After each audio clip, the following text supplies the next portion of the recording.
సనాతనం ఇది భారత ధాత్రియే ఋషిపీఠం.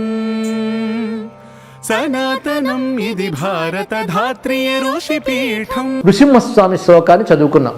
సమావహన్ కేసరితాం వరాం యస్సురద్విషత్ కుంజరమాజగాన ప్రహ్లాదముల్లాసితమాదధానం పంచాననం తం ప్రణుమ పురాణం. ఇక్కడ సమావహన్ అనే శబ్దానికి గొప్పగా స్వీకరించాడు. అలా స్వీకరించిన పురాణ రూపుడైన పంచాననుకి నమస్కారము అన్నారు. పంచాననం అంటే సింహవదను అర్థం. పంచాననోద్ధూత పావక జ్వాలలు భూనభుంతరమెల్ల భూరితముగా దంష్టాంకురాభీల ధగధగాయిత దీప్తి అసురేంద్రు నేత్రంబులంధములుగా కంటక సన్నిభూత్కటకేశరాహతి అభ్రసంగము భిన్నమై చలింప ప్రళయాభ్రచంచల ప్రకట భాస్వరములై కర నఖరోచులు క్రమ్ముదేర శటలు జలిపించి గర్జించి సంభ్రమించి దృష్టి సారించి బొమలు బంధించి కరలి చిహ్వయాడించి లంఘించి చేత నుడిసిపట్టే నరసింహుడు ఆ దితిపట్టిన దీప అని పోతన గారు వర్ణిస్తూ పంచాననోద్ధూత అని చెప్పారు. ఇక్కడ పంచాననం, ఆననం అంటే ముఖముని అర్థం. పంచాననం అంటే విస్తరించిన ముఖము కలది. పచి విస్తారైన ధాతువు నుంచి వచ్చింది పంచశబ్దం. ఇక్కడ కానీ పంచానన అంటే విస్తరించిన వదనం కలిగినదని సింహానికి పేరు. అలాంటి పంచానన రూపంతో వచ్చిన పురాణునికి నమస్కారం. అంటే పురాణ పురుషుడు ఎప్పటివాడు నారాయణుడు, ఎప్పటివాడు అంటే పురాణ శబ్దం వచ్చింది. అయితే ఎప్పటికప్పుడు కొత్తగా ఉంటాడు కనుక పురాణ శబ్దం కూడా వస్తుంది. అయితే పురాణం అనే శబ్దానికి మంచి మాట ఏంటంటే సదైక రసం, అద్భుతమైన మాట అండి. సదా ఏకరస స్వరూప, ఎప్పుడూ ఏకరస స్వరూపంతో ఉన్నవాడని టీకాకారుడు అద్భుతమైనటువంటి మాటను తెలియజేశాడు. ఎప్పుడూ ఒకే స్వరూపం అయింది. అదేమిటి? ఆనంద, సచ్చిదానంద. ఇవాళుండి రేపు ఆనందంగా ఉండడు, ఎల్లుండి చెప్పలేము అని కాకుండా సదా ఏకరస స్వరూప అయినటువంటి నారాయణుడు. ఆయన సింహవదనంతో ప్రకాశించిన వాడు కనుక పంచాననంతం ప్రణుమ పురాణం. అటువంటి పంచాననుని నృసింహుని నమస్కరిస్తున్నాను. ఆయన స్వీకరించిన రూపం ఏంటి? కేసరితాం వరాం యః. కేసరితాం అంటే కేసరి, కేసరి అంటే రుకేసరి అంటే అక్కడ కేసరి అంటే సింహం. ఆ సింహస్వరూపాన్ని తీసుకొచ్చాడు. మామూలు సింహ వరాం కేసరితాం, అలాంటి దాన్ని తీసుకొచ్చినటువంటి స్ఫురద్విషత్ కుంజరమాజగానం. ఆయన చేసింది ఏంటంటే సురద్విషత్. సురద్విషత్ అంటే దేవతాద్వేషి అయినటువంటి కుంజరుడు. అంటే దేవతాద్వేషుల్లో కుంజరం వంటి వాడు. ఎవడైనా గొప్ప అన్నప్పుడు కుంజర శబ్దాన్ని వాడతారు. ఇక్కడ దేవతాద్వేషులు రాక్షసులు, రాక్షస కుంజరుడండి. అంటే రాక్షసుల్లో చాలా గొప్పవాడు. అంటే హిరణ్యకశిపుడు నాజగాన సంహరించాడు. ఎలాగూ కేసరితాం వరాం సమావహన్, సింహరూపాన్ని స్వీకరించి నృసింహుడుగా వచ్చి రాక్షస కులంలో గొప్పవాడైనటువంటి హిరణ్యకశిపుడు సంహరించాడు. ఇక్కడ కుంజరతాం అని చెప్పడంలో ఇక్కడ గజంతో పోల్చడం ఎందుకంటే మదగజం అన్నమాట.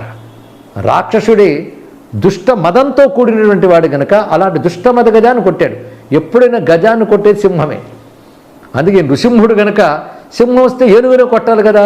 ఆ ఏనుగు ఎవడయ్యా? అదిగో సిద్ధంగా ఉన్నాడు హిరణ్యకశిపుడు అని చెప్తూ ఆ హిరణ్యకశిపుడిని ఏనుగుని కొట్టిన సింహం. ఏనుగుని కొట్టగలిగే సింహం ఒక్కటే. అలాగే హిరణ్యకశిపుడిని ఎవడూ కొట్టలేడు, నృసింహుడు మాత్రమే.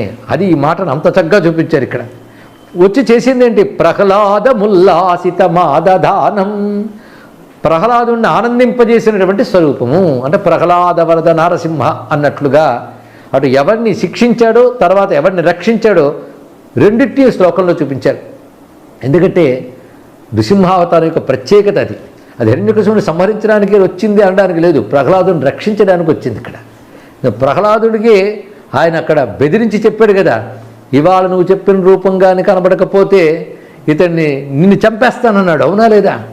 డింభక సర్వస్థలముల అంబోరుగ నెత్రుడు నన్ను చెమ్మిగుల సంరంభంబున పలికెదవు ఈ స్తంభంబున చూపగలవే చక్రిన్ గిక్రిన్ స్తంభమును చూపయేను కుంభిన్ని శరము దృంతు అన్నాడు. ఇక్కడ చూపించకపోతే చంపేస్తానన్నాడు.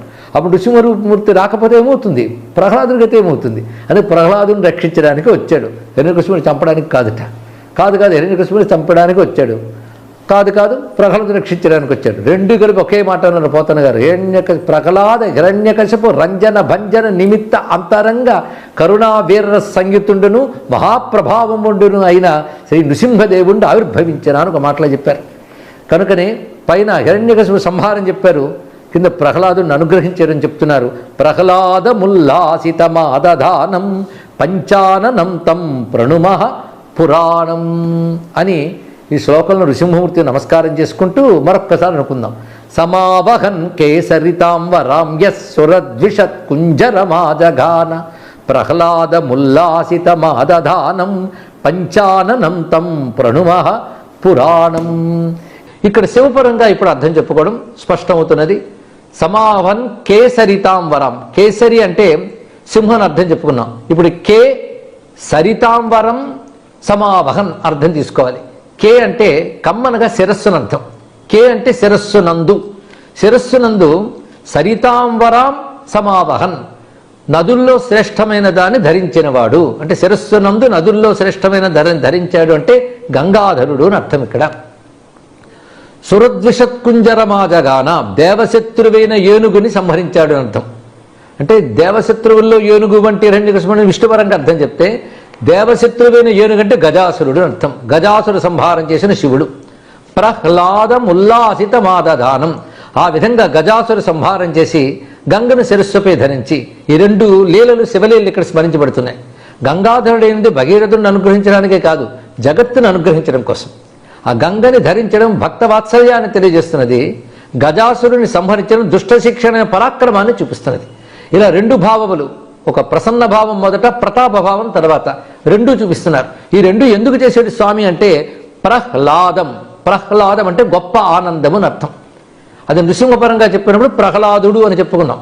ఇక్కడ శివపరంగా ప్రహ్లాదం అంటే ఉత్కృష్టమైన ఆనందాన్ని ఉల్లసింపజేసినటువంటి పంచాననుని మేము స్తుతిస్తున్నాము అన్నారు. పంచానను అంటే శివుడు అర్థం.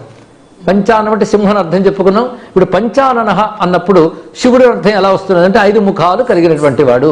సజ్జోజాత వామదేవ అఘోర తత్పురుష ఈశాన అనబడే 5 ముఖాలతో ఉన్నటువంటి పురాణం, అత్యంత ప్రాచీనుడు అంటే సనాతనుడు, శాశ్వతుడు అర్థంలో వాడారు. అలాగే పురాణ శబ్దాన్ని అర్థం చెప్పుకున్నది గుర్తు తెచ్చుకోవాలి.